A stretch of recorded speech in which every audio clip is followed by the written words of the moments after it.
પ્રધાનભાઈ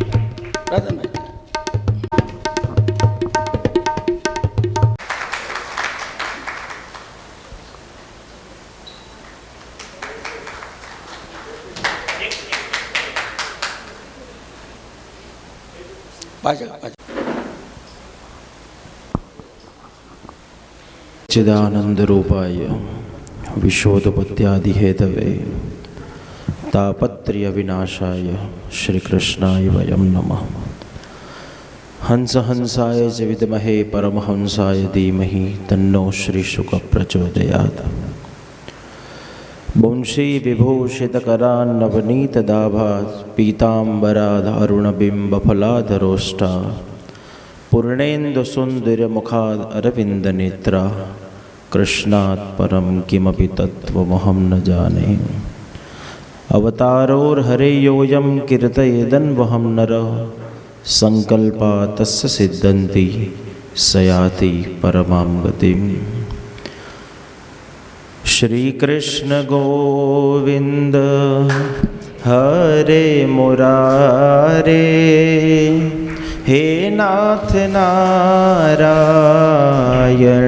वासुदेव। श्री कृष्ण गोविंद हरे मुरारे हे नाथ नारायण वासुदेव। जिह्वे पिबा स्वामृत में तदेव गोविंद दामोदर माधवेति। जिह्वे पिबा स्वामृत में तदेव गोविंद दामोदर माधवेति। श्री कृष्ण गोविंद हरे मुरारे हे नाथ नारायण वासुदेव। श्री कृष्ण गोविंद हरे मुरारे हे नाथ नारायण वासुदेव। श्री कृष्ण गोविंद हरे मुरारे हे हे नाथ नारायण वासुदेव। हे नाथ नारायण वासुदेव। हे नाथ नारायण वासुदेव। हे नाथ नारायण वासुदेव। श्री गोवर्धन नाथ की, श्री गिरिराज धरण की, श्याम सुंदर श्री श्री वल्लभाधीश की। અને શિબિરમાં ઉપસ્થિત આપ સૌ વૈષ્ણવ ભક્ત સમુદાય, ખૂબ સુંદર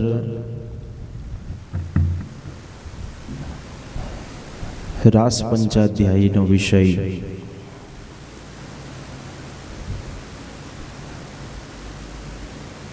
રસાનામ સમૂહ રાસ। રસનો જે સમૂહ છે તે રાસ, રાસ, મહારાસ અને યુગલ રાસ।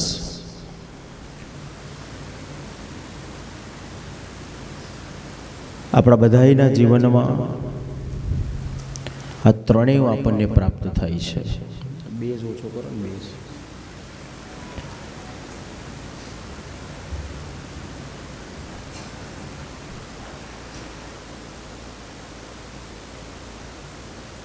રાસમાં કેવલ આપણે પતિ પત્ની બતાવ્યા છે। ત્રીજા નંબરનું બટન ઓછું કરી દે અને ઉપરના બે ચોથા નંબરનું બટન અડધું કરી દે।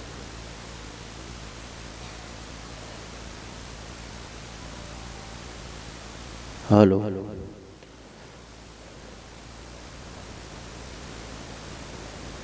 પતિ અને પત્ની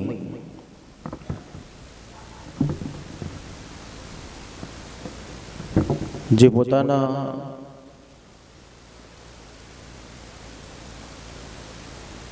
કાર્યને પૂરા કરતા કરતા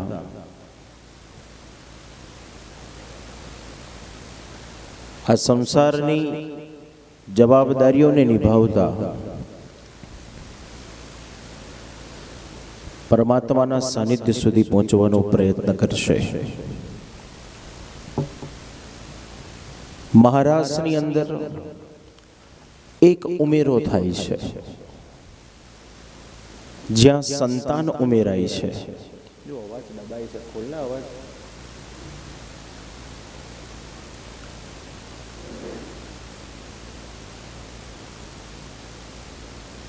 મા બાપ અને સંતાન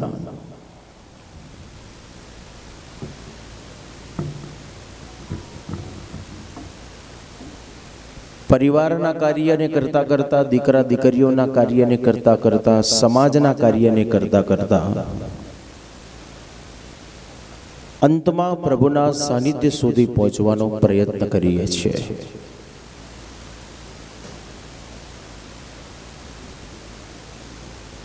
જે યુગલ રાસ છે. અને મહારાષ્ટ્રનું આયોજન, મહારાષ્ટ્રના આપણે બધાએ પિક્ચર જોયા છે, ચિત્ર જોયા છે, જ્યાં કેન્દ્રમાં રાધા અને કૃષ્ણ છે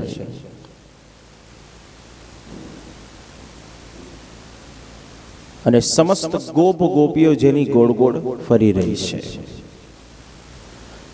અને યુગલ રાસ એટલે એક કૃષ્ણ એક ગોપી, એક કૃષ્ણ એક ગોપી કરતા જે ભગવાને યુગલ રાસ ખેલ્યો. એમ આપણા જીવનનો યુગલ રાસ એટલે જીવ અને શિવનું મિલન, આત્મા અને પરમાત્માનું મિલન એ યુગલ રાસ છે. સમાજના કાર્ય કરતા કરતા, દીકરા દીકરીઓના કાર્ય કરતા કરતા, વ્યવહારના કાર્ય કરતા કરતા અંતમાં આત્માને પરમાત્મામાં પરોવી દેવું એ યુગલ રાસ છે. તો આધ્યાત્મ શિબિરની અંદર પ્રશાંતભાઈ દ્વારા રાસ પંચાધ્યાયનો વિષય જે આપ સૌને પ્રાપ્ત થયો, ખૂબ મર્મગ્ન છે વિષય, સમજવા જેવો છે, જીવનમાં ઉતારવા જેવો છે. મનની ઘણી મૂંઝવણો, મનના ઘણા પ્રશ્નોનું નિવારણ કરનાર આ રાસ પંચાધ્યાયનો જે પ્રસંગ, હમણાં અંતમાં એમણે બહુ સુંદર વાત કરી કે રાસ પંચાધ્યાયને સમજવા માટે બધી જ જગ્યાએ બુદ્ધિ કામ નહીં લાગે. ક્યાંક બુદ્ધિની આવશ્યકતા છે, ક્યાંક ભાવની પણ આવશ્યકતા છે. સમાજ થોડુંક જાણી લે એટલે આઈ એમ સમથિંગ થઈ જાય, મને બધું જ આવડે છે. સંસ્કૃતનો સુભાષિત એમ કે છે, સંપૂર્ણ કુંભો ન કરોતિ ગૌરમ મર્ધો ઘટો ઘોષ મુપૌતિ નૂનમ વિદ્વાન કુલીનો ન કરોતિ ગૌરમ ગુણો વિહીનામ બહુ જલ્પયંતી. આ સંસ્કૃતનો સુભાષિત આપણે બધાએ ભણી ચૂકેલા છે. ગામડા ગામની દેશી ભાષામાં કહીએ તો કહેવત છે, આપણા વડીલો એમ કહેતા, અધૂરો ઘડો વધારે છલકાય. ભરેલો ઘડો છલકાતો નથી જલ્દી, પણ અધૂરો વધારે છલકાય. આ સુભાષિત આ જ સમજાવે છે. આપણી પાસે થોડુંક જ્ઞાન આવી ગયું, થોડુંક નોલેજ મળી ગયું એટલે બસ મને બધું જ આવડી ગયું. સમાજમાં એવા કેટલાય તત્વ છે કે જે કૃષ્ણની લીલાઓને સમજી શક્યા નથી. શ્રીમદ ભાગવતની કથા આવે છે, ચીરહરણ લીલા. એ ચીર એટલે કયા ચીર? સમાજ એને કેવી નબળી નજરથી જુએ છે. કે ભગવાને ગોપીઓના કપડા સંતાડી દીધા. કૃષ્ણ કોઈ અબડાની લાજ લૂંટનારો નથી, પણ ભગવાન તો પ્રમાણ સાથે આપણને કહે છે કે હું એ અબડાની લાજને બચાવનારો છું.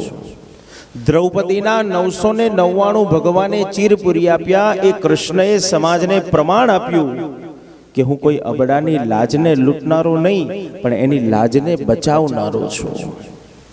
પણ આપણે ચીર એટલે ખાલી કપડું જ સમજીએ છીએ, માટે આપણી એ અજ્ઞાનતા છે. અને સમાજ એમ કે છે કે ભગવાને ગોપીઓના કપડા સંતાડી દીધા. પણ ચીરનો બીજો એક અર્થ થાય છે આવરણ. ભગવાનને પૂર્ણાનંદ પ્રાપ્ત કરવો છે, મહારાસ ખેલવો છે, પણ એ ક્યારે ખેલાય? જ્યારે ગોપીના મનમાં પ્રેમ જાગે, એની ઉપર લાગેલું અભિમાનનું આવરણને બહાર ખેંચવા માટે ભગવાને ચીરહરણ લીલા કરી, નહીં કે ગોપીઓના કપડા સંતાડી દીધા. પણ આપણી અજ્ઞાનતા છે, જેમ પ્રશાંતભાઈએ કીધું એ રીતે, કે થોડુંક જાણી લઈએ પણ એનો મર્મ સમજવાનો પ્રયત્ન આપણે કરતા નથી. તેવો સુંદર વિષય રાસ પંચાધ્યાયનો ખૂબ સુંદર વિષય છે. ભાગવત કથાના માધ્યમ દ્વારા તો આપણને અલ્પ જાણવા મળશે, પણ આ શિબિરની અંદર આપ સૌને જે વિસ્તારથી જે પ્રાપ્ત થયું. આવો સાથે સાથે બીજો એક વિષય છે. દેહુતી માએ જે ભગવાન કપિલ નારાયણને જે પ્રશ્નો પૂછ્યા છે, સંસાર સાગરમાંથી પાર ઉતરવું છે, વૈતરણીને પાર કરવી છે, પ્રભુના ચરણારવિંદ સુધી પહોંચવું છે, તો કેવી રીતે પહોંચાય?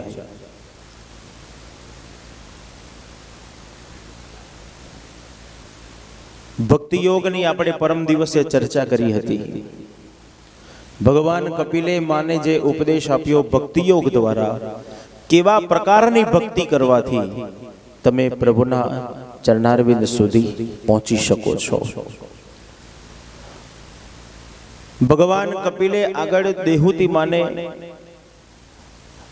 મનુષ્ય યોની અને એના તત્વોનું વર્ણન બતાવ્યું છે. કેવી રીતે આ મનુષ્ય યોની ઉત્પન્ન થઈ, એમાં કયા કયા તત્વ રહેલા છે,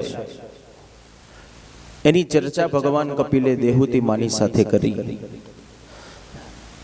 પંચ મહાભૂતોનું બનેલું આ શરીર આપણે બધાય જાણીએ છીએ. અગ્નિએ સાથ આપ્યો, વાયુએ સાથ આપ્યો, પૃથ્વીએ સાથ આપ્યો, જળે સાથ આપ્યો, આકાશે સાથ આપ્યો, અગ્નિએ સાથ આપ્યો. આ પંચ મહાભૂતોનું બનેલું આ શરીર, એમાંય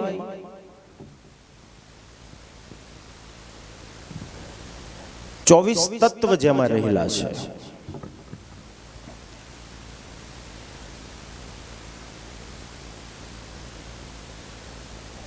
જેમાં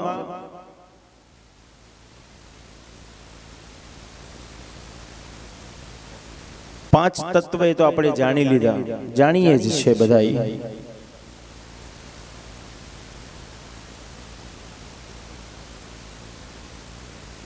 પૃથ્વી, જળ, વાયુ, અગ્નિ અને આકાશ, આ પંચ તત્વ તો છે જ. એની સાથે 4 અંતઃકરણો બતાવ્યા, 10 ઇન્દ્રિયો બતાવી, જેનાથી આખા શરીરની આપણી રચના થઈ. વિદ્વાનો દ્વારા ક્યારેક આપણને સાંભળવા મળે છે કથાઓની અંદર, સત્સંગની અંદર,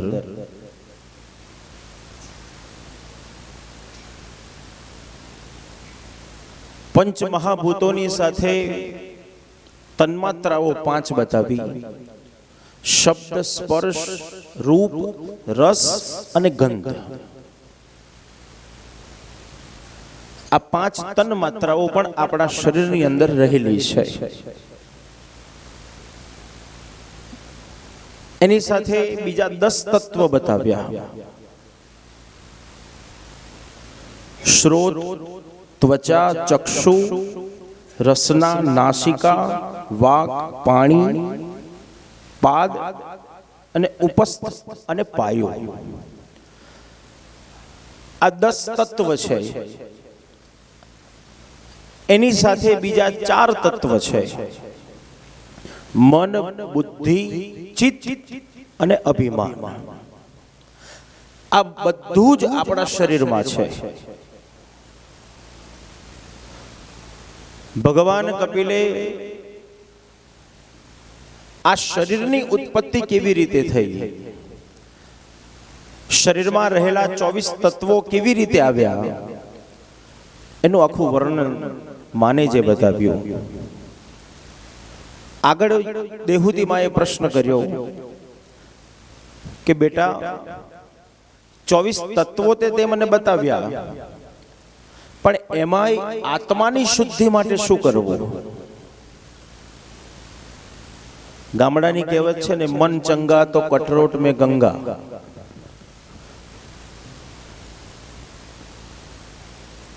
સુખ અને દુઃખ આ ક્યાંથી મળે છે? તો મનુસ્મૃતિનો મનનો સ્વભાવ છે. તમારા મનને આનંદ થાય તો તમને સુખની અનુભૂતિ થઈ, તમારા મનને દુઃખનો આનંદ ન થયો તો દુઃખની અનુભૂતિ થઈ. નરસિંહ મહેતા તેથી એમ કહે છે, સુખ દુઃખ મનમાં ન આણીએ, ઘટ સાથે રે ઘડિયા, તાર્યા તે કોઈના નવ ટડે, રઘુનાથ ના એ જડિયા. સુખ દુઃખ મનમાં ન આણીએ.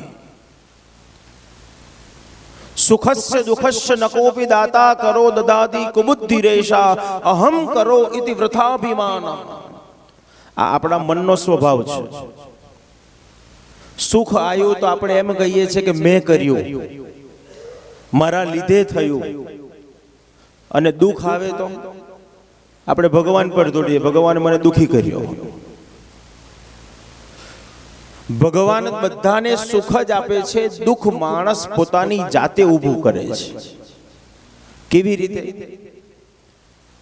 તો ધીરે ધીરે આપણા મનની ઈચ્છાઓ વધવા લાગી, અપેક્ષાઓ વધવા લાગી, આશાઓ વધવા લાગી, આપણી માંગણીઓ વધવા લાગી. તો પરિણામ જે કંઈ પણ મળ્યું છે એનો આનંદ નથી લઈ શકતા, અને જે નથી મળ્યું એની માટે દોડાદોડ કરીએ છીએ. સંતોષ નથી આપણામાં. તમે કોઈ કામ કરી રહ્યા છો અને એ કામને પૂરું કરતા કરતા તમારા મનમાં એમ વિચાર જાગે કે હું આટલું કામ કરીશ તો મને 1000 રૂપિયા મળશે.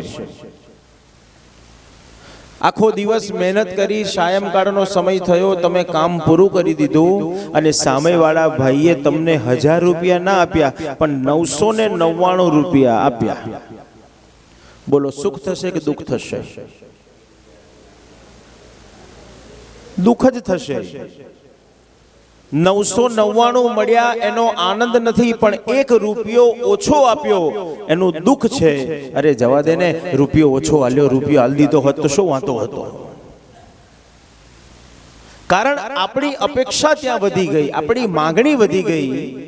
પરિણામ 999 મળ્યાનો આનંદ ન થયો. પણ એ સમયે જો વિચાર હશે કે મને કશું જ મળવાનું નથી અને હું કાર્ય કરું છું, પછી ભલે ને 200 રૂપિયા પણ આપશે ને તો એ 200 રૂપિયાનો આનંદ થશે.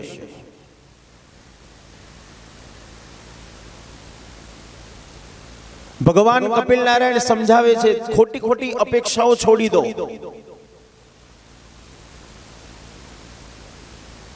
આપણે આશાઓ રાખીએ છીએ, માંગણીઓ વધી ગઈ છે, આપણી ઈચ્છાઓ વધી ગઈ.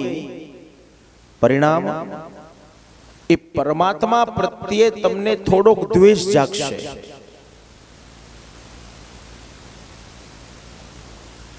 કેટલાક ઉદાહરણો તમે જોયા હશે.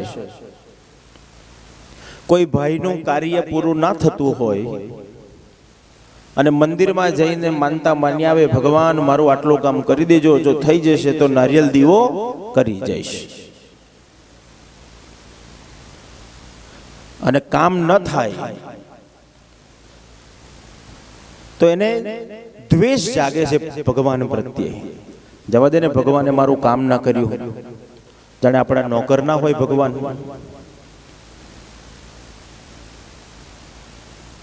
એ સમયે 2 મિનિટ માટે કદાચ એવો વિચાર આવી શકે છે કે ભગવાનનું નામ નહીં લેવાનું, માળા નહીં કરું, મંદિર નહીં જવું, પાઠ નહીં કરું. કેમ?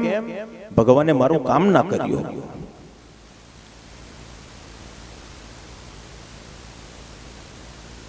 તો આપણી જિજ્ઞાસાઓ, આપણી માંગણીઓ, આપણી અપેક્ષાઓ એ પણ ક્યારેક પ્રભુથી વિમુખ થવાનું કારણ બની શકે છે. બધાની જોડે આવું થાય છે એવું નથી. કોક એવો જીવ હશે કે જેણે આવો અનુભવ કર્યો હશે ને એના મનમાં ક્યારેક આવો વિચાર આવ્યો હશે. અને તેથી અપેક્ષાઓને ધીરે ધીરે ઓછી કરો, માંગણીઓ ધીરે ધીરે ઓછી કરો. જે મળે બસ એમાં આનંદ માનો. ભગવાન કપિલ પણ આજ સમજાયું દેહુતી માને. કારણ મનુષ્ય યોની અને તેના વર્ણનની કથા બતાવી તૃતીય સ્કંદની અંદર. ભગવાન કપિલે જેનો ઉપદેશ આપ્યો એ મનુષ્ય યોનીના આ તત્વ, મનુષ્ય યોનીના ગુણધર્મ, મનુષ્ય યોનીના વિચાર, કે મન કેવું છે. મન ચંચળ છે, સ્થિર થઈને રહેતું નથી, ચારે બાજુ ભટક્યા કરે છે. બસ એ મનને કંટ્રોલ કરવા માટે શું કરવાની જરૂર છે? તો ઉપાસના કરવાની જરૂર છે. ભગવાન કપિલે એનું વર્ણન બતાવ્યું કેવી રીતે એ મનને તમે પ્રભુના કાર્યની અંદર, પ્રભુના ચરણારવિંદની અંદર કેવી રીતે તમે વાળી શકો. મનુષ્ય યોનિમાં આવ્યા પછી મનુષ્ય શું કરવું જોઈએ, જેની ચર્ચા ભગવાન કપિલે કરી કે અસત્ય ન બોલવું જોઈએ, ધર્મનું આચરણ કરવું જોઈએ. જે ભગવાનમાં તમને રુચિ છે એ ભગવાનનું રોજ નિત્ય સ્મરણ થવું જોઈએ. જો કરી શકો તો નિત્ય સેવા થવી જોઈએ, ન કરી શકો તો માળા કરતા હો તો નિત્ય માળા થવી જોઈએ, પાઠ કરતા હો તો નિત્ય પાઠ થવા જોઈએ. જો યોગ કરી શકતા હો તો યોગ કર્યો. ધ્યાન, આપણા મનના તારને ઈશ્વરમાં પરોવવાનો પ્રયત્ન યોગીઓ જે બતાવે છે. યોગ માધ્યમ દ્વારા તમારા મનને સ્થિર તમે કરી શકો છો, મન ઉપર તમે કંટ્રોલ કરી શકો છો. તમે જો 100-200 વર્ષ સુધી જે યોગીઓ ગુફાઓની અંદર, પહાડોની અંદર જે ધ્યાન ધરે છે,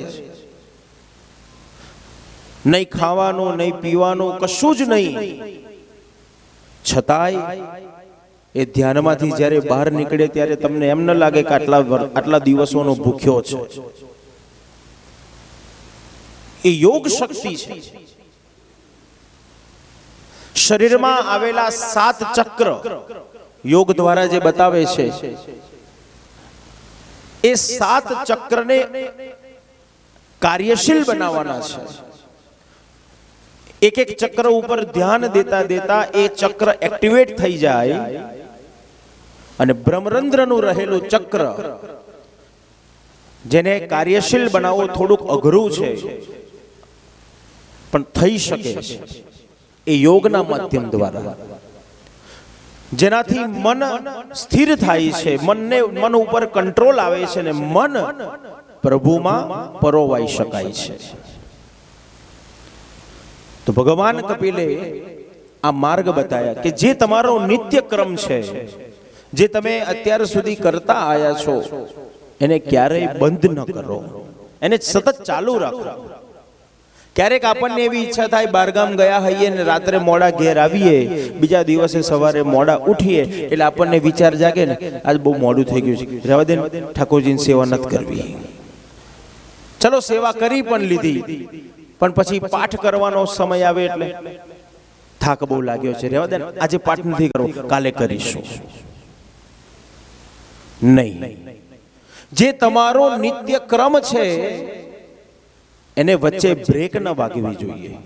હા, અડધો કલાક તમે મોડો કરો એનો વાંધો નથી, પણ આજે નહીં કરું ને કાલે કરીશ એ વિચાર ના આવવો જોઈએ.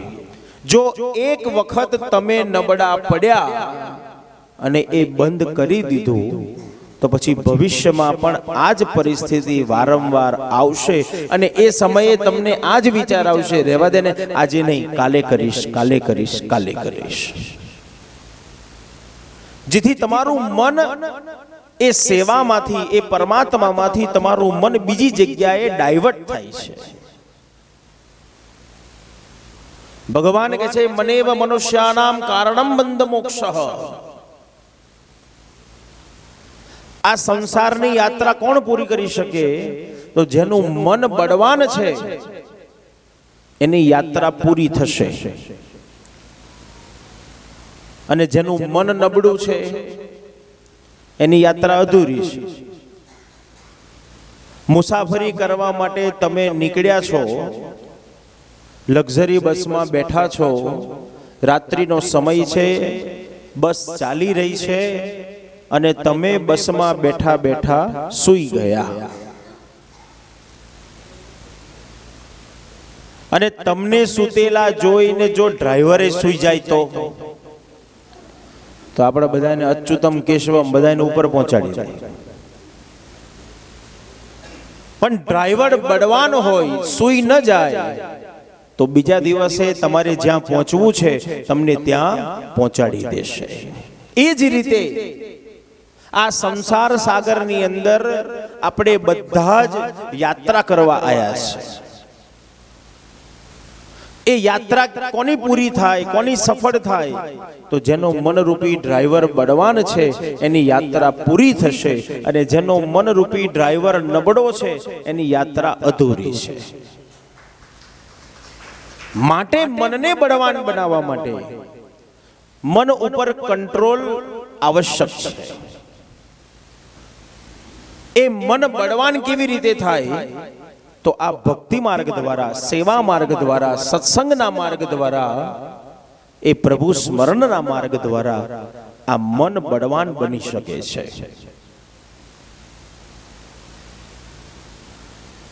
તો મન ઉપર કંટ્રોલ કરવાની જરૂર છે. મનને પ્રભુના ચરણારવિંદમાં વાળવાની જરૂર છે. ધીરે ધીરે પ્રયત્ન કરો. જરૂરી નથી કે એક જ દિવસમાં તમને પરમાત્માની અનુભૂતિ થઈ જાય. જરૂરી નથી કે એક જ દિવસમાં ભગવાનનો અનુભવ થઈ જાય. નહીં, ન થાય. અને અત્યારના સમયમાં તો અશક્ય છે આ વાત કે એક જ વારમાં ભગવાન તમને દર્શન આપી દે, એક જ વારમાં ભગવાન તમને મળી જાય. કલિકાલમાં થોડુંક અઘરું છે, પણ અશક્ય નથી. મળી શકે છે. કેમ? નરસિંહ મહેતાને મળ્યા, મીરાબાઈને મળ્યા, એકનાથ, ગોરા કુંભાર, રોહિદાસ સમાર, અષ્ટ સખાઓને ભગવાન મળ્યા, તો આપણને નહીં મળે? પણ ક્યારે મળશે? કે જ્યારે એના જેવી એકાગ્રતા આપણા જીવનમાં આવે, એના જેવો વિશ્વાસ, એના જેવો ભાવ, એના જેવી ભક્તિ આપણી અંતઃની અંદર જાગૃત થાય, ત્યારે અનુભવ થશે. એમને એમ ન થાય. એના માટે શું કરવાની જરૂર છે? તો સતત એનું સ્મરણ, સતત એનું રટન. પુષ્ટિ માર્ગની અંદર વૈષ્ણવના જીવનમાં અનુભવ આપણને બધાય જોઈએ છે, આપણે બધા સાંભળીએ છીએ. કંઈક સારું કાર્ય થયું હશે તો વૈષ્ણવ યશ કોને આપશે? ઠાકોરજીને આપશે. કે આજે મારા ઠાકોરજીની કૃપાથી મારું આ કાર્ય પૂરું થઈ ગયું. યશ ઠાકોરજીને આપો. આ પુષ્ટિ માર્ગ સમજાવે છે. આપણે શું કરીએ છીએ? મેં કર્યું, મારા લીધે થયું, મારા થકી થયું. જો મેં ન કર્યું હોત તો જાણે જગત અટકી જવાનું હોય.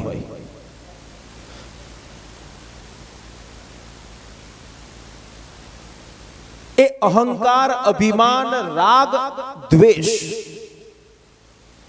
જે આ મનુષ્યના જીવનના ચાર તત્વ છે, એના ઉપર કંટ્રોલ કરવા માટે આ ભગવત સ્મરણ છે, ભગવત સેવા છે, ભગવત કાર્ય છે, જેનાથી ધીરે ધીરે ધીરે સ્ટેપ બાય સ્ટેપ એના ઉપર તમે કંટ્રોલ કરી શકો છો. ક્યારેક સેવા કરતા કરતા, ક્યારેક પાઠ કરતા કરતા, ક્યારેક માળા કરતા કરતા તમને કંટાળો આવે અને એ સમયે એમ વિચાર થાય કે ચાલ માળા નથી કરવી, મૂકી દેવા દે, કંટાળો આવે છે. એ સમયે શું કરવાનું? કંટાળીને મૂકી નહીં દેવાનું.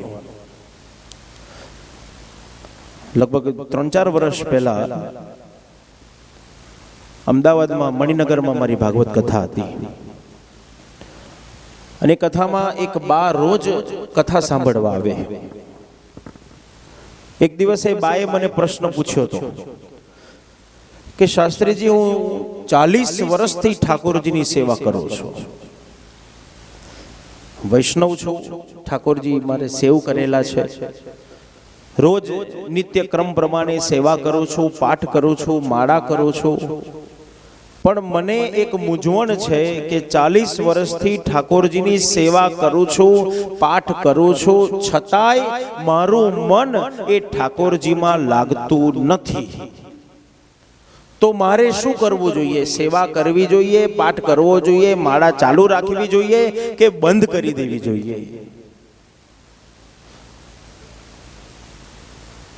આપણો ધર્મ છે, આપણી ફરજ છે કે આપણે રોજ એ ભગવાનનું સ્મરણ કરવું, ભગવાનનો પાઠ કરવો, માળા કરવી, એ આપણો ક્રમ છે અને આપણી ફરજમાં છે. અત્યાર સુધી આટલા વર્ષોથી તમે કરતા આવ્યા છો ને એક દિવસ આવો વિચાર જાગે કે આવું નથી થતું, મને ભગવાનનો અનુભવ નથી થતો, મારું મન સેવામાં નથી લાગતું, તો એને બંધ કરી દેવાની જરૂર નથી. ત્યારે બાને મેં જવાબ આપ્યો હતો કે બા, તમે 40 વર્ષથી ઠાકોરજીની સેવા કરો છો, ભલે અત્યાર સુધી તમને તમારું મન એ ઠાકોરજીની સેવામાં ન લાગ્યું હોય, પાઠ કરવાથી તમારું મન ન લાગ્યું હોય, માળા કરવાથી મન ન લાગ્યું હોય, તો એનો અર્થ એવો નહીં લેવાનો કે આ બધું બંધ કરી દો. સેવા ચાલુ રાખો, પાઠ ચાલુ રાખો, માળા ચાલુ રાખો, કારણ એક દિવસ એવો 100% આવશે ને આવશે કે તમારું મન એ ઠાકોરજીમાં લાગશે. એક દિવસ તમે પાઠ નહીં કરો, એક દિવસ માળા નહીં કરો, એક દિવસ સેવા નહીં કરો તો તમને આકુળ વ્યાકુળ થઈ જશો, કારણ મને સેવા નથી મળી. કારણ એ જીવ અને ઠાકોરજી, આપણા અને ઠાકોરજીની વચ્ચેનો એક નાતો બાંધી આપ્યો છે, એક અનુભવ કરવા માટે કે આ સાક્ષાત પરમાત્મા છે. જેમ આપણે આપણા દીકરા દીકરીઓનું ધ્યાન રાખીએ છીએ, એ જ રીતે શ્રી મહાપ્રભુજી આજ્ઞા કરે છે કે આ ઠાકોરજી પણ તમારા ઘરનો સ્વજન છે, ઠાકોરજી પણ તમારો જ દીકરો છે. જેમ તમે તમારા દીકરા દીકરીનું ધ્યાન રાખો છો, એ જ રીતે આ ઠાકોરજીનું પણ તમે ધ્યાન રાખતા જાઓ. પણ આપણને એવો પ્રશ્ન થાય ક્યારેક કે ભગવાનને દીકરો બનાવાય ખરો? ભગવાનને મિત્ર બનાવાય ખરો? ભગવાનને બંધુ બનાવાય ખરો? એ તો ભગવાન છે. આ અજ્ઞાનતા છે આપણી. સ્વયં પરમાત્મા એમ કે છે, શ્રીમદ ભગવદ ગીતામાં ભગવાન કૃષ્ણ બોલ્યા છે, યે યથા મામ પ્રવદન્તે તામ તથૈવ ભજામ્યહમ. આ સ્વયં ભગવાન ગીતામાં બોલ્યા છે, જે મને જેવી રીતે ભજશે હું પણ એને એવી જ રીતે ભજીશ. તું મને દીકરો કહીને બોલાવીશ તો હું તારો દીકરો પણ છું, તું મને મિત્ર કહીને બોલાવીશ તો હું તારો મિત્ર પણ છું, તું મને બંધુ કહીને બોલાવીશ તો તારો બંધુ પણ છું, અને તું મને ભગવાન કહીને બોલાવીશ તો તારો ભગવાન પણ છું. આ ચોઈસ આપણને આપી. તમને કયા ભાવથી ઠાકોરજી ગમે છે એ સ્વતંત્રતા છે. તમે એ ભાવથી એ ઠાકોરજીની સેવા કરો, એ ભાવથી એ ઠાકોરજીનું ધ્યાન રાખો. તો ધીરે ધીરે તમારું મન એમાં લાગશે, એનામાં પરોવાશે.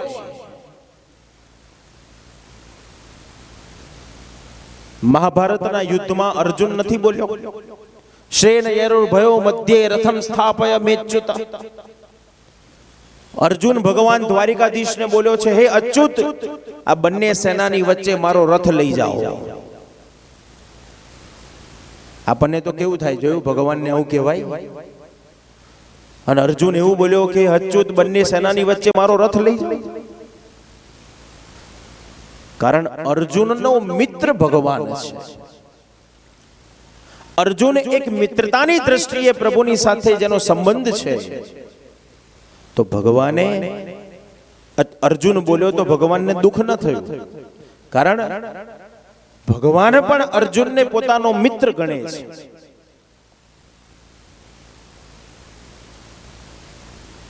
એટલે એને મિત્રની દ્રષ્ટિએ પણ બોલાવી શકાય, એને પુત્રની દ્રષ્ટિએ પણ બોલાવી શકાય. જરૂરી નથી કે ભગવાન જ ગણો. તમને જે ભાવ જાગે એ ભાવથી પ્રભુને પોકાર કરો.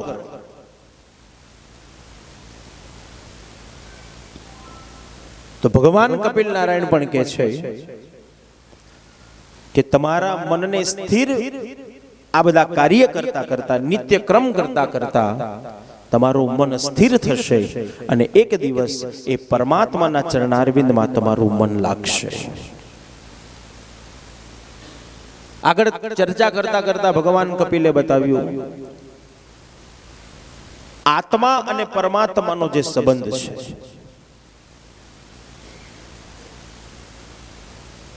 સુખ દુઃખની જે વાત કરી,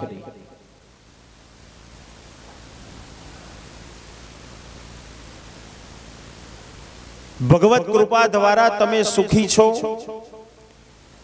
તો તમારો ભાવ કેવો હોવો જોઈએ, તમારા વિચાર કેવા હોવા જોઈએ કે હું પણ બીજાને મારા જેવો બનાવતો જાઉં. પણ આજકાલ આપણા બધાના વિચાર કેવા છે, એકબીજાનો ટાટિયો ખેંચીને કેમ કરીને પાડું, કોઈ આગળ ન જતું રહેવું જોઈએ, હું આગળ રહું બસ.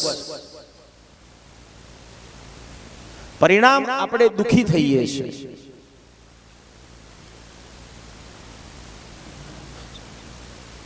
મનુષ્ય યોની જે બતાવી, ભગવાન કપિલે એમ સમજાયું પોતાની માને કે જેવા જેના કર્મ છે તેમ તેમ એ અલગ અલગ યોનિઓમાં જતો જાય છે. આપણા કર્મ કેવા છે, ભલે આપણને કદાચ એમ વિચાર આવતો હશે કે રાતના અંધારામાં જઈને ચોરી કરી આવું, કોઈ જોતું નથી. ભલે કોઈ જોતું નથી, પણ ઉપરવાળો ઉપર બેઠેલો એટલો એવો કેમેરો લઈને ચિત્રગુપ્ત બેઠો છે.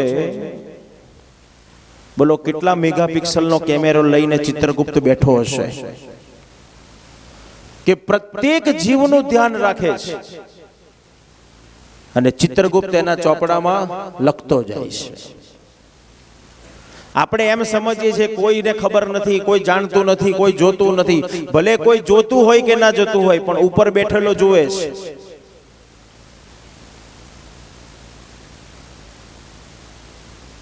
અને એ બધું જ અહીંનું અહીંયા જ ભોગવીને જવાનું છે.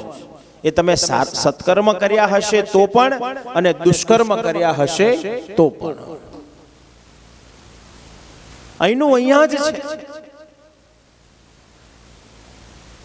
ભલે ગરુડ પુરાણ એમ કહેતું હોય કે નરકમાં આમ કરશે ને તેલના કડિયામાં તરશે ને આમ કરશે ને કાંટા ઉપર ચલાવશે, એ બધું આપણે જોવા ત્યાં નથી જવાના. જો કદાચ થતું હશે તો આપણને ખબર પડવાની નથી, પણ અહીંયા જ તમને એ અનુભવ જોવા મળશે. જો સારા કાર્ય કરતા હશે જીવનમાં તો 100% એના જીવનમાં હંમેશના માટે આનંદ આનંદ અને આનંદ જ હશે. અને સમાજની શોષણ વૃત્તિ કરતા હશે, બીજાને દુખી કરવાના કાર્ય કરતા હશે, તો એના જીવનમાં એવા જ અનુભવ થતા હશે. 252 વૈષ્ણવની વાર્તા કહે છે કે જ્યારે આપશ્રી અને આપશ્રીની સાથે થોડાક વૈષ્ણવો રસ્તામાં ચાલતા ચાલતા જઈ રહ્યા છે અને એ સમયે ભગવદીય વૈષ્ણવોએ એક દ્રશ્ય જોયું. એક અજગર રસ્તામાં પડ્યો છે અને અસંખ્ય કીડીઓ એ અજગરને ચટકા ભરી રહી છે. અજગર તડપી રહ્યો છે, આમ તેમ ફફડાટ મારી રહ્યો છે, પણ કીડીઓ છોડવાનું નામ લેતી નથી. ત્યારે ભગવદીઓએ આપશ્રીને પ્રશ્ન કર્યો, પૂજ્યશ્રી, આ જીવ એવો કેવો હશે કે જે આટલો બધો દુખી થાય છે? ત્યારે શ્રી મહાપ્રભુજીએ જવાબ આપ્યો કે આ એના ગત જન્મનું કાર્ય છે કે જે અત્યારે ભોગવી રહ્યો છે. ગત જન્મમાં એ ધનાઢ્ય શેઠ હતો. લોકોને વ્યાજે રૂપિયા આપી આપી અને લોકોનું ધન પચાવી લીધું, લોકોને દુખી કર્યા, લોકોની જમીનો હડપી લીધી. પરિણામ આજે આ જન્મમાં એ અજગર બન્યો છે અને આજે કીડીઓ ચટકા ભરી રહી છે ને, એ એક ગરીબો હતા કે જેનું આને લોહી પીધું હતું. બધું અહીંયા જ છે, બીજે ક્યાંય જવું પડતું જ નથી. બધું અહીંયા જ ભોગવીને આપણે જવાનું છે. તેથી વિચાર કેવો હોવો જોઈએ? બીજાને પાડવાનો વિચાર નહીં, પણ બીજાને હાથ આપી, હાથ બીજાનો પકડી અને ઊભો કરવાનો વિચાર હોવો જોઈએ.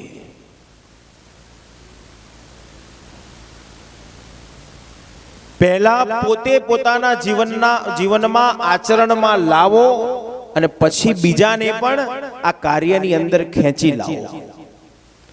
શરૂઆત પોતે કરો, પહેલ પોતે કરો. ભગવાન કૃષ્ણ કહે છે, જ્યાં સુધી પોતે શરૂઆત નહીં કરો ત્યાં સુધી બીજું કોઈ કરવા તૈયાર નહીં થાય. 3 વર્ષના ભગવાન બાલકૃષ્ણએ બાળ લીલામાં આ ઉપદેશ આપ્યો છે. પહેલ પોતે કરો, પછી તમે સમાજને કહી શકશો કે તમે પણ આ કાર્યમાં સાથે જોડાઓ. ચબૂતરીમાં જઈને તમે ચણ નાખતા હો, ક્યારેક અવલોકન કરજો. ચણ નાખ્યા પછી થોડોક સમય સાઈડમાં ઊભા રહેજો.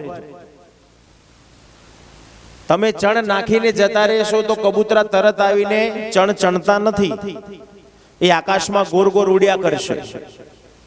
પણ એક કબૂતર જો હિંમત કરીને નીચે આવીને ચણવા બેસી જાય, પછી કેવા બધા ટપોટપ નીચે આવીને ચણવા બેસી જાય છે. બસ સમાજ આવો છે. સમાજમાં કોઈ કામ કરવું છે, પણ જ્યાં સુધી તમે પહેલ નહીં કરો ત્યાં સુધી કોઈ શરૂ કરશે નહીં. પણ જો હિંમત કરી અને તમે એક પગલું ભરી દો, પછી બધા ધીરે ધીરે તમને સપોર્ટ આપતા જશે. ચાલો હું તમને આ કાર્યમાં મદદ કરું, હું કરવા લાગુ, હું કરવા લાગુ. બસ સમાજને દ્રઢ બનાવવો છે, આ આપણું કાર્ય છે. સમાજને બળવાન બનાવવો છે, સમાજને સુખી કરવો છે. આ કાર્ય કરતા જાઓ. આ કાર્ય કરતા કરતા મનને એ ઈશ્વરમાં પરોવવાનું છે. સમાજ સેવા કરતા કરતા ઘટઘટમાં રહેલા પરમાત્માની અનુભૂતિ કરવાની છે.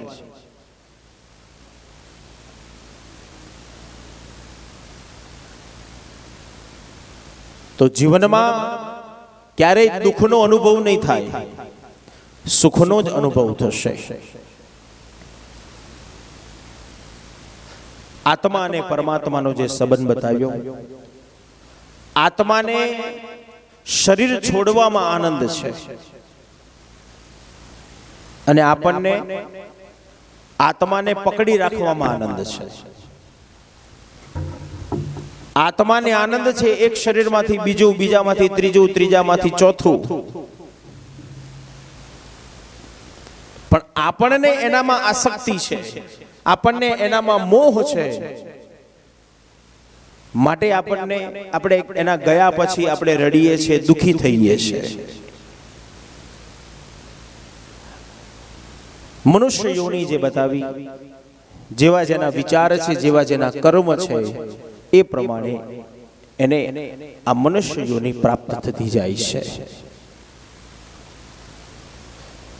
ભગવાન કપિલે જે માને ઉપદેશ આપ્યો,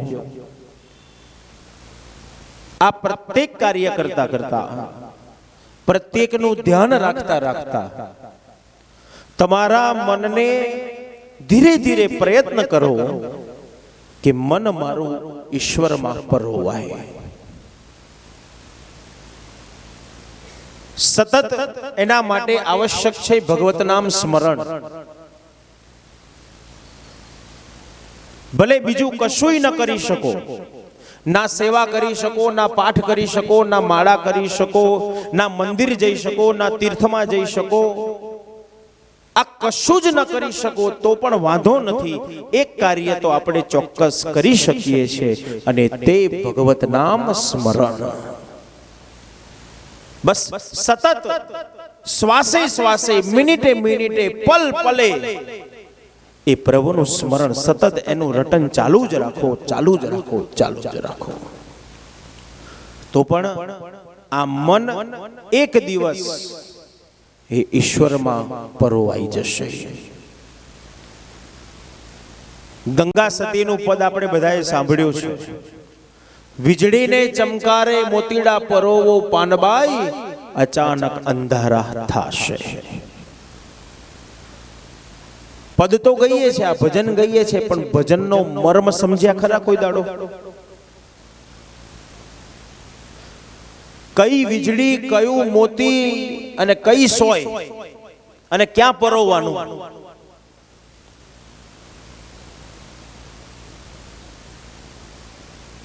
વીજળી એટલે આકાશની વીજળીની વાત નથી, પણ વીજળીનો અહીંયા અર્થ થાય એક ક્ષણ, એક તક, એક ચાન્સ એવો પ્રત્યેકના જીવનમાં આવશે કે એ સમયે કયું મોતી? તો તમારા મનરૂપી મોતીને પ્રભુમાં પરોવી દેવાનો. એક ચાન્સ, એક ક્ષણ ઈશ્વર બધાયને આપશે. મને આપશે ને તમને નહીં આલે એવું નથી. બધાયને એક ચાન્સ મળશે. બસ એ ચાન્સને પકડી લેવાનો, પારખી લેવાનો અને આ મનને એ પરમાત્માના ચરણારવિંદમાં પરોવી દેવાનો. પણ એના માટે આવશ્યક છે ભગવત નામ સ્મરણ, ભગવત સેવા, ભગવત સત્સંગ, ભગવત કથા, ભગવત ચર્ચા આવશ્યક છે. તો જ મન સ્વચ્છ રહી શકે. નહીં તો કચરો એટલો બધો છે આપણી આજુબાજુ કે મનમાં કચરો ભરાતા વાર લાગતી જ નથી. અને તેથી મનને સ્વચ્છ કરવા માટે આ ભગવત નામ સ્મરણ બતાવ્યું છે, ભગવત સેવા બતાવી છે, ભગવત સત્સંગ બતાવ્યો છે કે જેનો આશ્રય લેતા લેતા આ સંસારની માયામાંથી પર બની અને મન પ્રભુના ચરણારવિંદ સુધી લાગશે.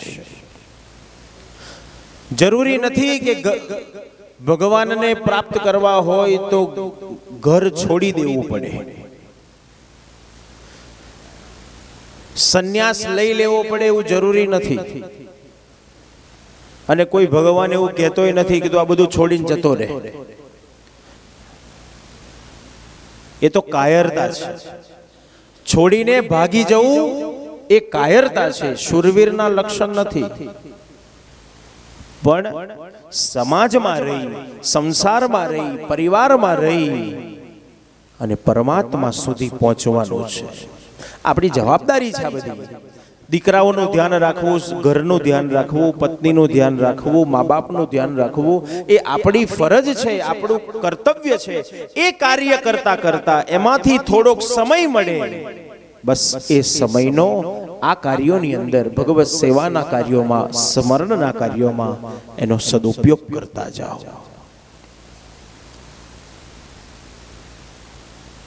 ભલે થોડોક સમય લેશે, થોડીક વાર લાગશે, પણ મન આમ તેમ ક્યાંય ભટક્યા નહીં કરે. સતત જાગૃતતા લાવવાની જરૂર છે.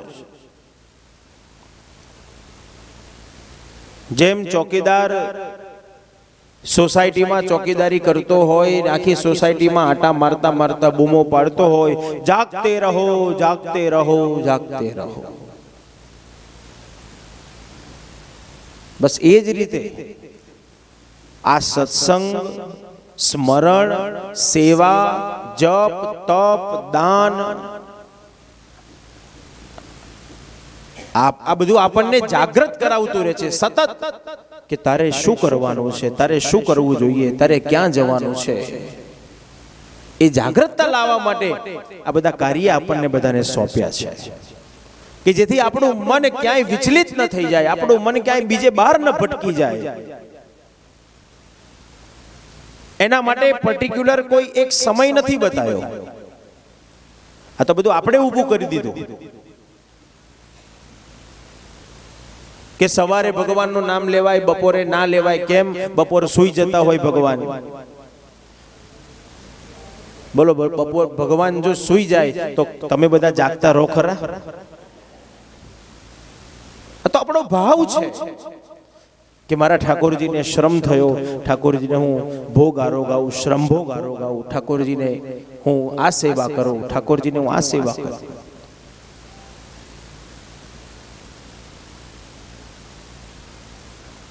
આ તો બધું આપણે ઊભું કર્યું છે કે સવારે નામ લેવાનું, બપોરે નહીં લેવાનું, સંધ્યાકાળે ભગવાનનો માળા કરવાની, દીવો કરવાનો, બાકીના ટાઈમમાં ના થાય.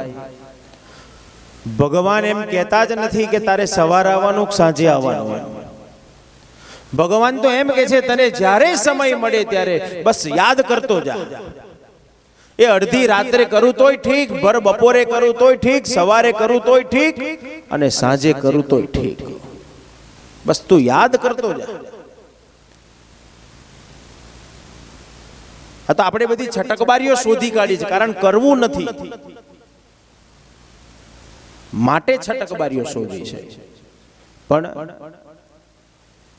ક્ષણે ક્ષણે જ્યારે જ્યારે સમય મળે ત્યારે ત્યારે, જ્યારે જ્યારે ઈચ્છા થાય ત્યારે ત્યારે બસ એને યાદ કરતા જાઓ, એની સેવા કરતા જાઓ. તમને આવો ક્યારેક અનુભવ થતો હશે? ઠાકોરજીની સેવા કરતા કરતા તમને ક્યારેક એવો વિચાર આવતો હશે, એવી ઈચ્છા થતી હશે કે લાય આજે હું ઠાકોરજીને આ ભોગ ધરાવું, આજે ઠાકોરજીને હું આવા શણગાર ધરાવું, આજે ઠાકોરજીને હું આ ખેલ ખેલાવું. ક્યારેક આવો તમને વિચાર આવતો હશે. રોજ નથી આવતો, પણ કોક દિવસ આવતો હશે. પણ એ સમયે આપણે શું કરીએ છીએ? આપણે ઘડિયાળ જોઈએ છીએ. ઘડિયાળમાં પેલા કેટલા વાગ્યા એ જોવા દે, પછી નક્કી થાય કરવું કે ના કરવું. એમ સેવા કરતા કરતા તમને એમ ભાવ જાગે કે આજે ઠાકોરજીને હું માનભોગ આરોગાવું. કોઈ દાડો રોજ વિચાર નથી આવતો, પણ આજે આવ્યો. માનભોગ સિદ્ધ કરી પ્રભુને આરોગાવાનો વિચાર તો આવ્યો, પણ નજર ગઈ ક્યાં? ઘડિયાળ બાજુ. કેટલા વાગ્યા છે? ઓહો, 11:30 થઈ ગયા, બહુ મોડું થઈ ગયું. હજુ તો માનભોગ સિદ્ધ કરું, ઠાકોરજીને ક્યારે ધરાવું, ક્યારે પ્રસાદ લઉં, બહુ મોડું થઈ જાય. રેવા દે, આજે નહીં કાલે કરીશું. આવો વિચાર ક્યારેક તો તમને આવ્યો હશે, ભલે તમે કહેશો નહીં, મને ખબર છે, પણ આવ્યો હશે 100%. સ્વયં ઠાકોરજીએ જ તમને પ્રેરણા કરી છે, પણ આપણે સમજી શકતા નથી. આપણી અજ્ઞાનતા છે કે રોજ રોજ મને આવા વિચાર નથી આવતા, પણ કોક દિવસ આવ્યો છે ત્યારે જાણવાનું કે સ્વયં ઠાકોરજીને એ આરોગવાની ઈચ્છા છે, માટે જ મને આ વિચાર આપ્યો છે. તો હવે એ સમયે મારે શું કરવું જોઈએ એ હવે તમે નક્કી કરી લો.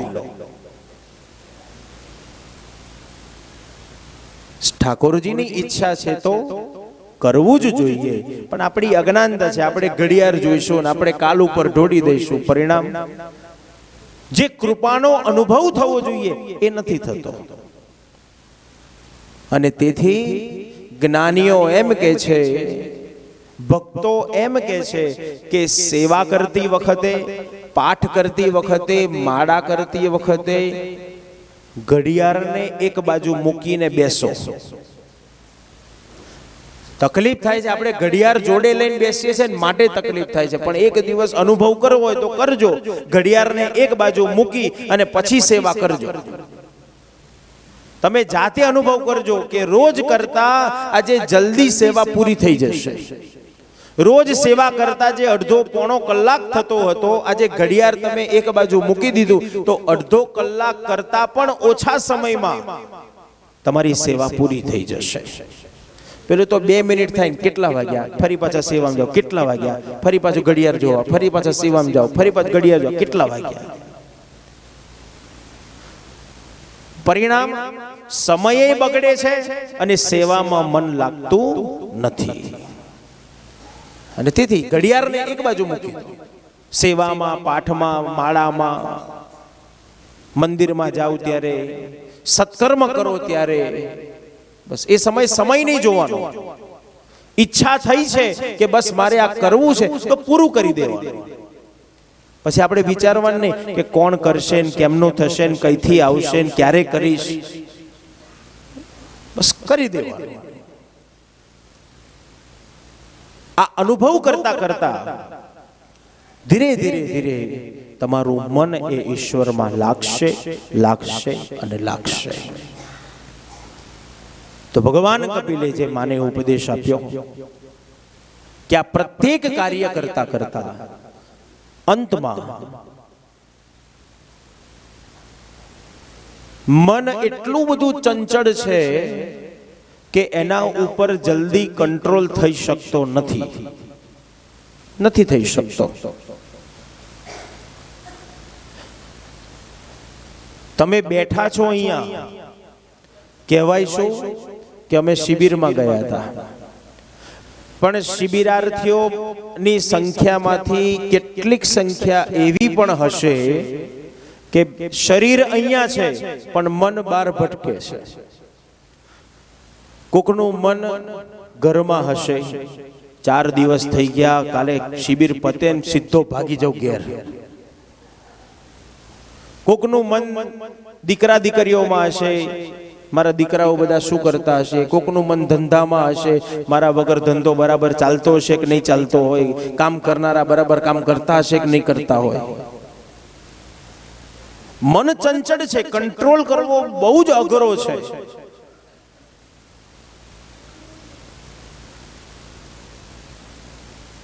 પણ વાંધો નહીં, ભટકતું હોય ને તો ભટકવા દેજો. કારણ આ ભક્તોનો શબ્દ છે. ભક્તો એમ કે છે કે મન એ ભટકતું છે અને ભગવાન પણ ભટકતો છે. ખરેખર ભગવાન આખો દિવસ ભગવાન ભટક્યા જ કરે છે. ભગવાન એક છે ને ભગવાનના ભક્તો અનેક છે. ક્યારેક આપણે વિચારવા જેવું છે કે લક્ષ્મીજીની જોડે ભગવાન કયા સમયે જઈને બેસતા હશે. લક્ષ્મી એ કંટાળતા નહીં હોય કે ભગવાનને 2 મિનિટે મારી જોડે બેસવાનો સમય નથી, એકનું કામ કરીને આવે ને બીજો તૈયાર જ હોય એટલે ભગવાન ત્યાં દોટ મૂકે, એનું કામ કરીને આવે એટલે ત્રીજો તૈયાર હોય એટલે ભગવાન ત્યાંથી ત્યાં દોટ મૂકે.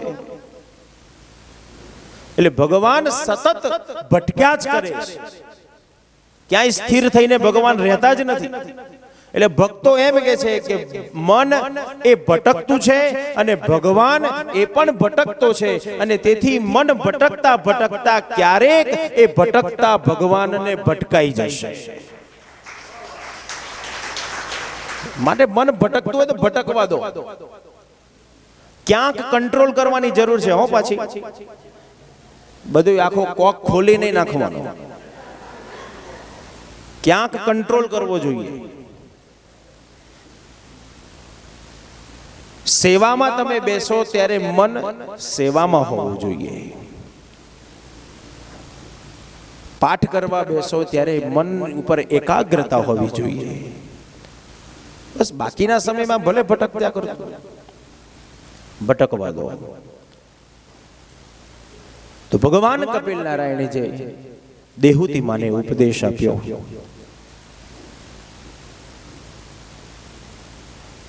આ સંસાર સાગરમાંથી પાર ઉતરવું છે તો આ બધાયનું ધ્યાન રાખવું પડશે.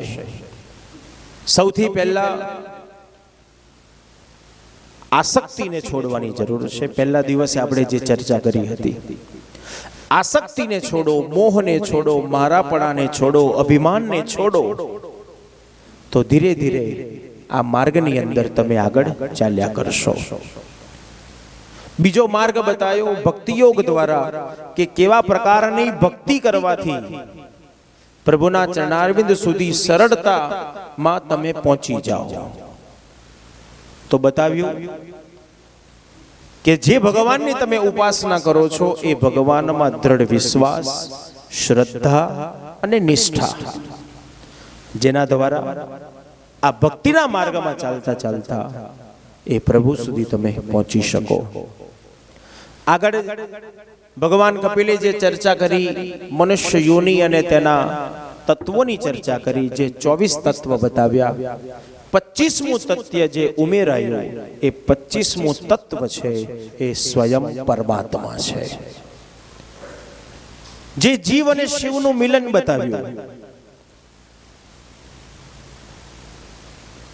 સમાજ જેને કાળ કહે છે, પણ એ ખરેખર કાળ નથી, એ પરમાત્મા જ છે. અને તેથી ભગવાન કપિલે બતાવ્યું કે 25મું તત્વ જે ઉમેરાયું તે પરમાત્માનું તત્વ, જે મનુષ્યનો આત્મા અને પરમાત્માનું મિલન જે થાય છે એ 25મું તત્વ જે ભગવાન કપિલે બતાવ્યું. ઘણી બધી વિસ્તૃત ચર્ચા ભગવાન કપિલે કરી છે, પણ સંક્ષિપ્તમાં આપણે જેને સમજવાનો પ્રયત્ન કર્યો, દ્રષ્ટાંત દ્વારા સમજવાનો જે પ્રયત્ન કર્યો,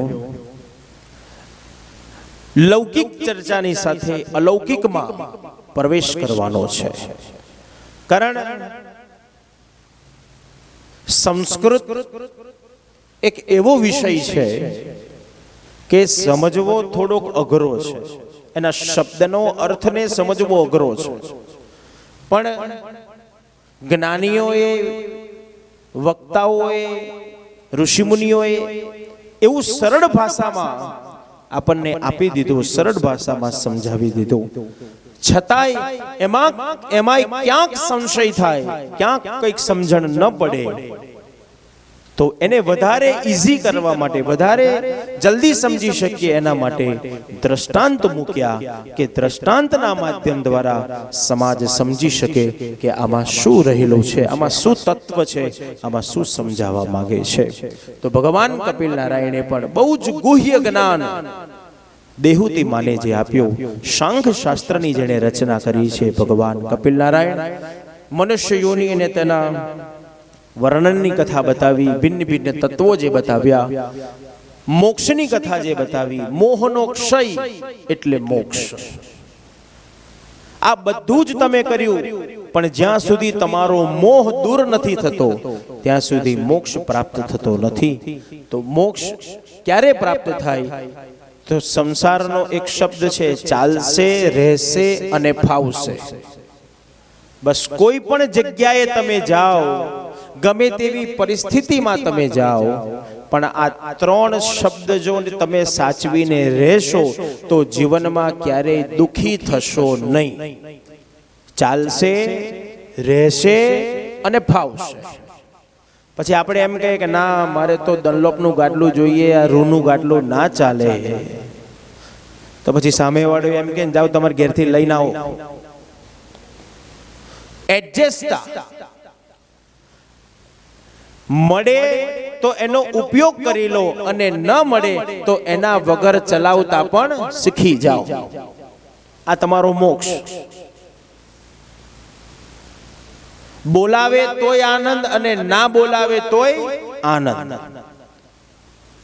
આપે તોય આનંદ અને ના આપે તોય આનંદ. મળે તોય આનંદ અને ના મળે તો પણ આનંદ. બસ આ આપણો મોક્ષ.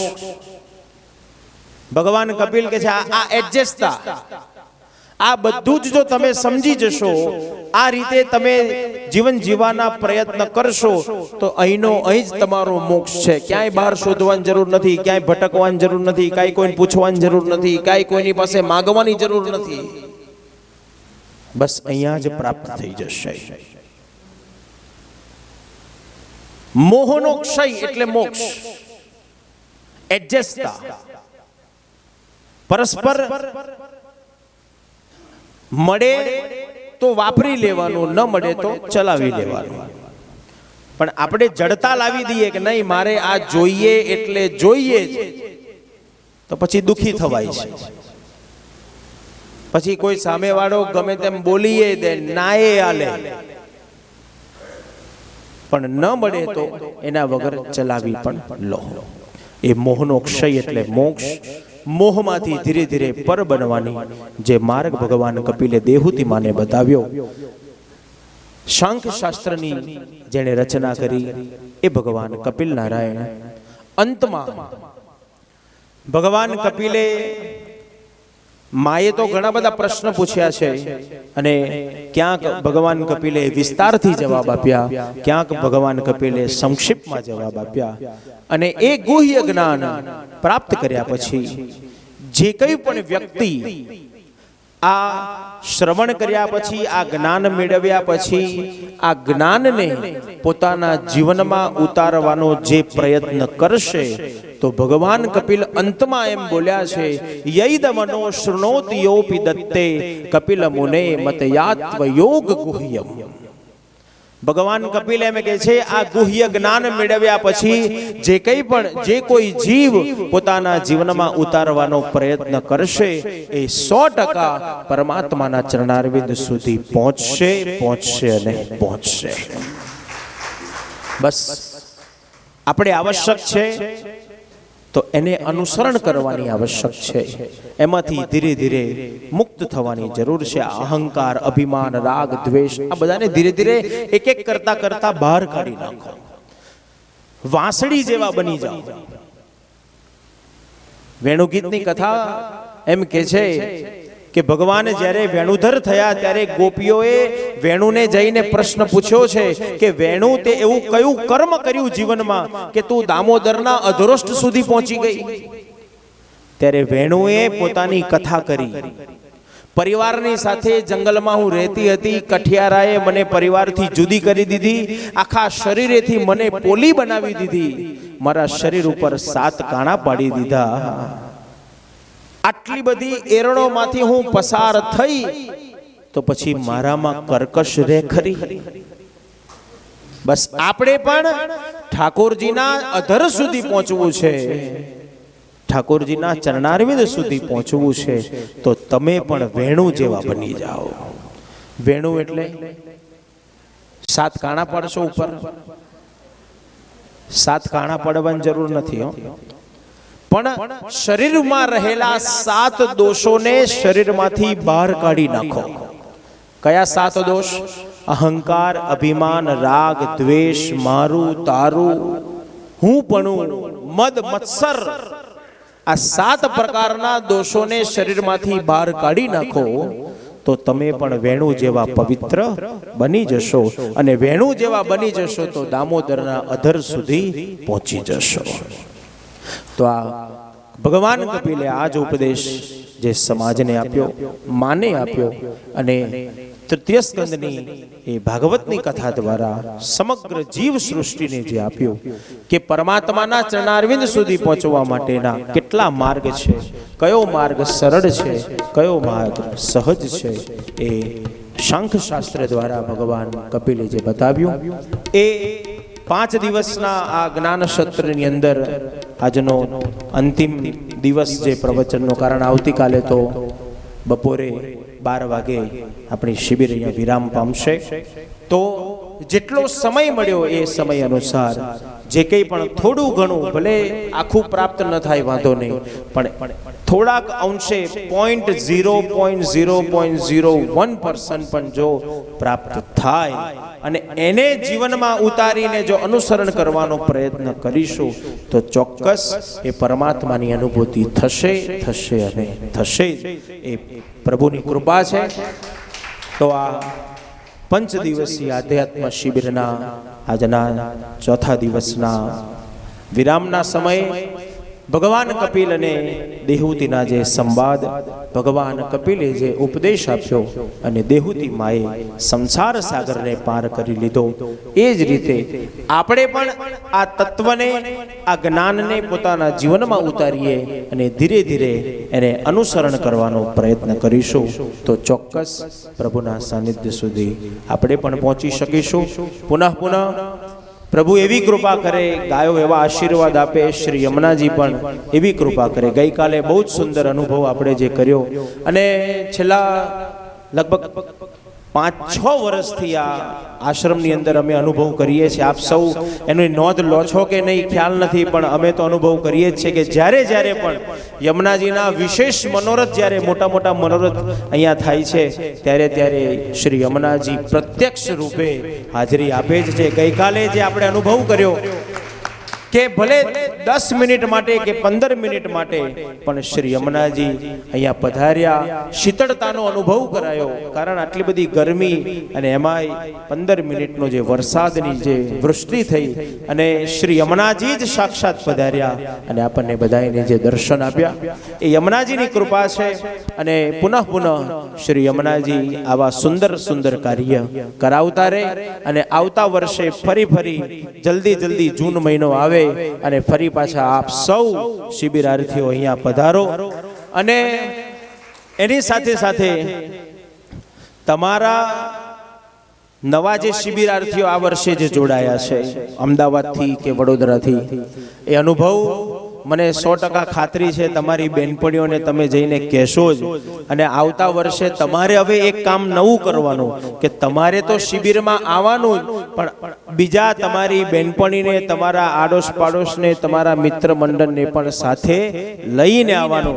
આ વર્ષે જે થોડીક રૂમોની તકલીફ હતી કે ભાઈ બધાને એસી રૂમોનો આ વખતે વધારે પ્રેફરન્સ હતો, નોન એસીમાં કોઈને, કારણ ગરમી પણ એટલી બધી હતી.